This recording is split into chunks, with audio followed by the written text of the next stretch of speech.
हमारी मस्जिदों पर हमला हो रहा है। संभल में गोली मार दी गई, 5 मासूम बच्चों पर सीने पर गोली मारकर उनको खत्म कर दिया गया।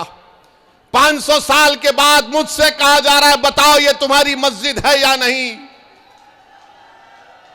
800 साल के बाद कहा जा रहा है कि ख्वाजा अजमेरी की दरगाह है नहीं, तुम बताओ।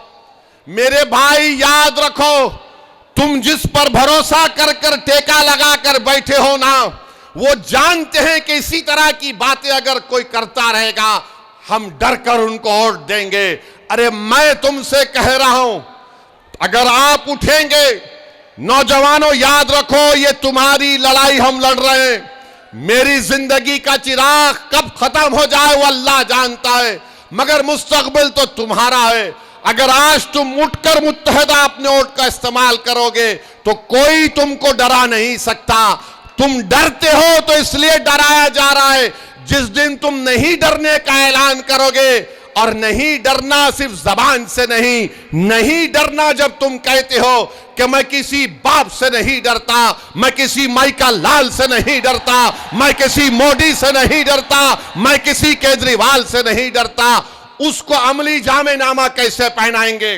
सिर्फ नारा लगाने से तुम खुश हो जाओगे नहीं, तुमको जाकर अपने वोट का सही इस्तेमाल करना पड़ेगा। और सही इस्तेमाल मुस्तफाबाद में पतंग के निशान पर ताहिर हुसैन के लिए, उन तमाम मजलूमीन के लिए, इस विधानसभा के विकास के लिए आपको अपने वोट का इस्तेमाल करना पड़ेगा। भारत के वजीर आजम कहती हैं कि वक्फ संविधान में वक्फ नहीं है। प्रधानमंत्री के पास यकीनन एंटायर पॉलिटिकल साइंस की एमए की डिग्री है, मगर नरेंद्र मोदी ने संविधान को पढ़ा नहीं कभी भी। अगर पढ़े होते तो आर्टिकल 26 को जब पढ़ते तो उनको मालूम हो जाता आर्टिकल 26 में वक्फ है। प्रधानमंत्री बोलते हैं यूसीसी को लागू करेंगे।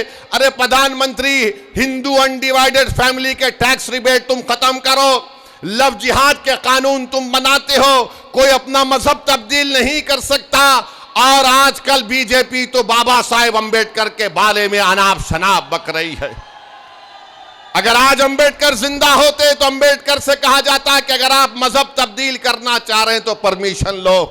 वक्फ की जायदादों को छीनने की कोशिश बीजेपी कर रही है, और दिल्ली में 1 साल से वक्फ बोर्ड नहीं बनाया जाता। बहरहाल मेरी आप तमाम से अपील है कि आप मंजलिस की तायीद करिए। पिछले बार भी आपने मंजलिस के उम्मीदवारों की तायीद की, हमको कामयाबी नहीं मिली, मगर हमारे हौसले बुलंद है, हम कभी मायूस नहीं हो सकते। मेरा काम लड़ना है, मेरा काम अवाम के दरमियान में जाकर अपनी पार्टी की बात को आपके सामने रखना है। मेरा काम, इम्तियाज जलील का काम यह है कि भारत की पार्लियामेंट में हम आवाम के मसाइल को उठाते हैं। मेरे अजीज दोस्तों और बुजुर्गों, मेरी आपसे अदबन गुजारिश है कि आप हमारे उम्मीदवार की तायीद करें, इनको कामयाब करें। अरे आप अगर इनको कामयाब करेंगे तो यकीन मानिए ये जो बच्चे हमारे लोग जेलों में सड़ रहे हैं, जिनकी जवानियां खत्म हो चुकी हैं, जिनके माँ बाप, उनकी आंखें तड़प रही हैं अपने बच्चों को देखने के लिए, जिसकी मां तड़प रही है, जिसका ज़ईफ बाप तड़प रहा है, आपसे मेरी गुजारिश है कि एक एक वोट का इस्तेमाल करिए। ये इलेक्शन आपको एक पैगाम देना है तमाम पार्टीज को, चाहे बीजेपी हो, आम आदमी पार्टी हो, कांग्रेस हो। आपको पैगाम अपने वोट से देना है कि देखो हम अभी जिंदा हैं यहां पर, हम अपने बेटों को, अपने भाइयों को नहीं भूले हैं, हम अपने वजूद का एहसास दिलाएंगे। हम मुस्तफाबाद के विकास के लिए मंजलिस को वोट दीजिए। आप देखेंगे सब दौड़ दौड़ कर आएंगे, वरना ये सब पार्टियां जानती हैं बीजेपी किसी मुसलमान को टिकट नहीं देती।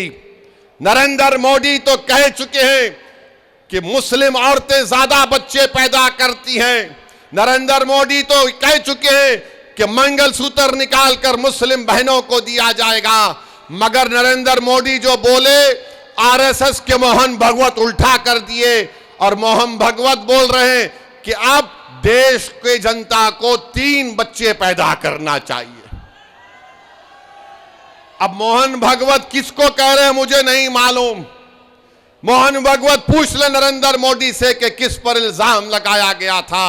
मगर मेरे अजीज दोस्तों और बुजुर्गों, इन तमाम चीजों का अगर हम जमहूरी तरीके से जवाब देना चाहते हैं तो मेरी आपसे गुजारिश है कि मजलिस के पतंग के निशान पर आप बटन दबाकर अपने वोट का इस्तेमाल करिए।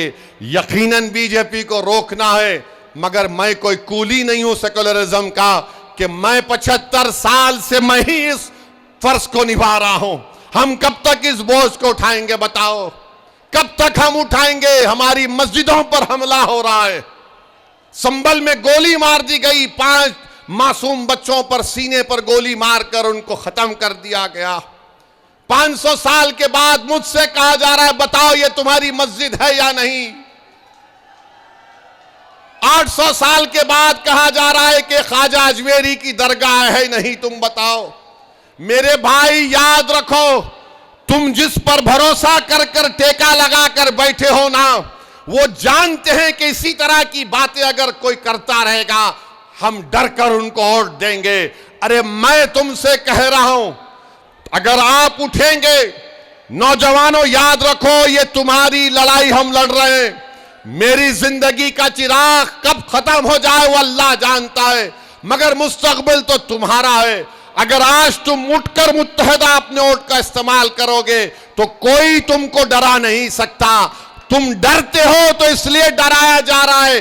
जिस दिन तुम नहीं डरने का ऐलान करोगे, और नहीं डरना सिर्फ जबान से नहीं, नहीं डरना जब तुम कहते हो कि मैं किसी बाप से नहीं डरता, मैं किसी माइका लाल से नहीं डरता, मैं किसी मोदी से नहीं डरता, मैं किसी केजरीवाल से नहीं डरता, उसको अमली जामेनामा कैसे पहनाएंगे?